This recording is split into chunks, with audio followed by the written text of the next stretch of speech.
PNPBK tahun 2022, Ajang Ciptakan Pramuka Inklusi Tangguh dan Berkarakter.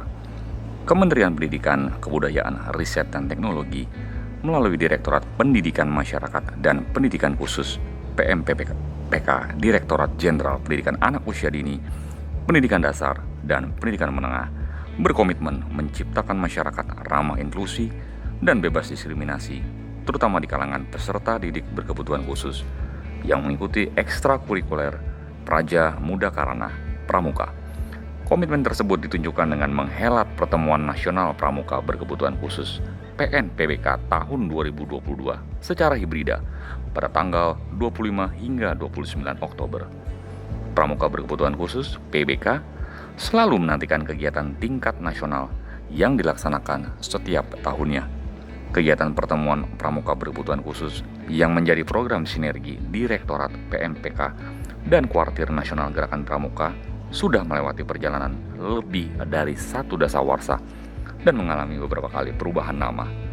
Sejak bernama Perkemahan Pramuka Berkebutuhan Khusus PPBK, Jambore Pramuka Berkebutuhan Khusus, penguatan karakter melalui pendidikan kepramukaan, hingga menjadi Pertemuan Nasional Peserta Didik Berkebutuhan Khusus PNPDBK.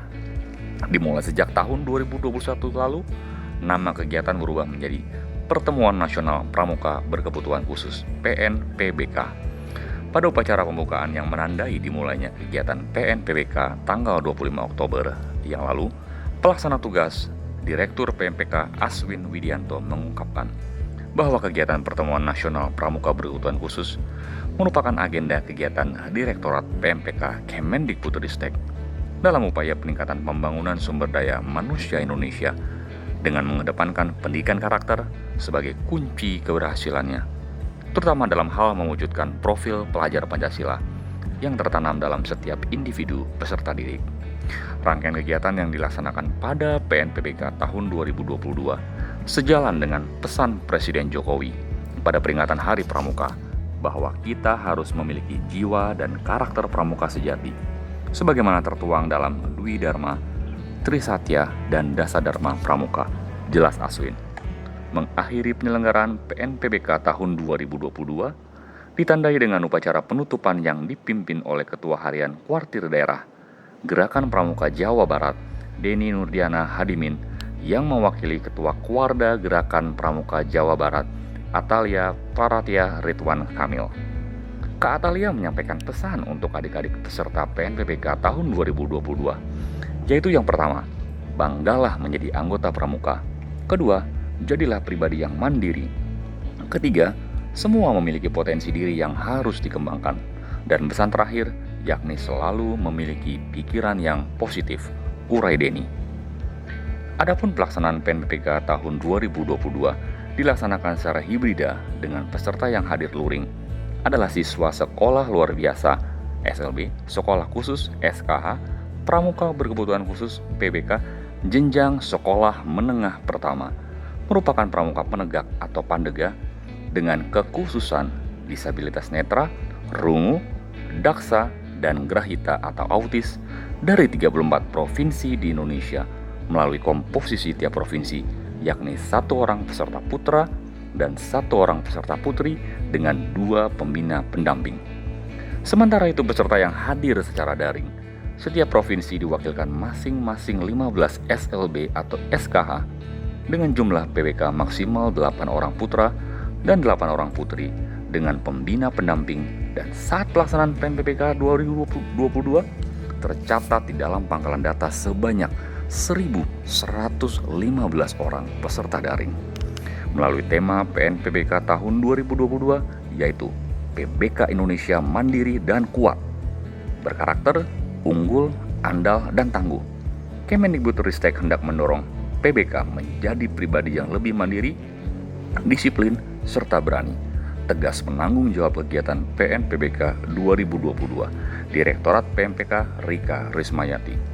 Selama menjalani acara PNPBK tahun 2022, para peserta berkesempatan mengikuti dinamika kelompok, orientasi kegiatan dan materi oleh Direktorat PMPK dan Kuartir Nasional, orientasi Pramuka Garuda, materi kemandirian PBK Entrepreneur, materi kebangsaan PBK Siap Bela Negara, materi teknologi informasi, PBK kekinian, jelajah budaya Nusantara, serta wisata edukasi mengunjungi Museum Kepresidenan Balai Kirti dan Museum Zoologi.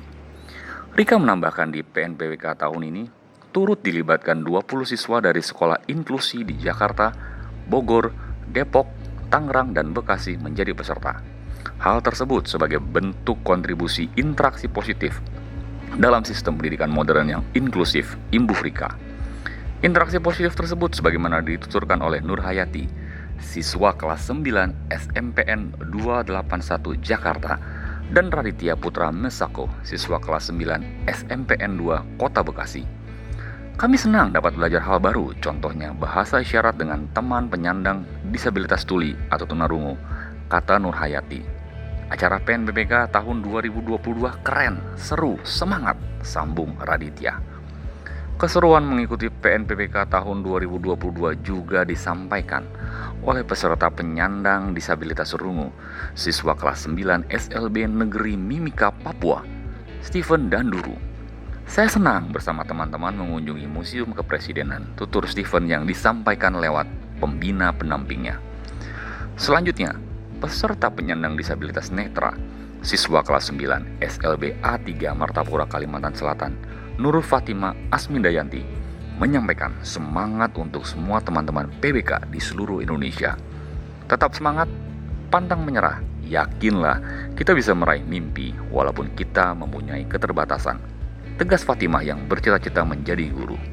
Tak ketinggalan, fasilitator PNPBK tahun 2022 yang juga berprofesi sebagai guru SLB Negeri 7 Jakarta, Sri Rezeki Sulantina yang akrab disapa Kak Ririn, mengungkapkan kebanggaannya melihat antusiasme peserta PNPBK.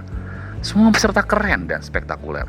Semoga penyelenggaraan PNPBK di masa mendatang dapat melibatkan peserta didik dari daerah 3T, terdepan, terluar, tertinggal. Tandas Ririn. Selain upacara penutupan, juga dilakukan penyalaan api unggun dan penulisan pesan di kanvas oleh 5 orang perwakilan peserta secara simbolis dan dilanjutkan oleh peserta lainnya tentang harapan dan cita-cita yang akan diwujudkan di masa mendatang.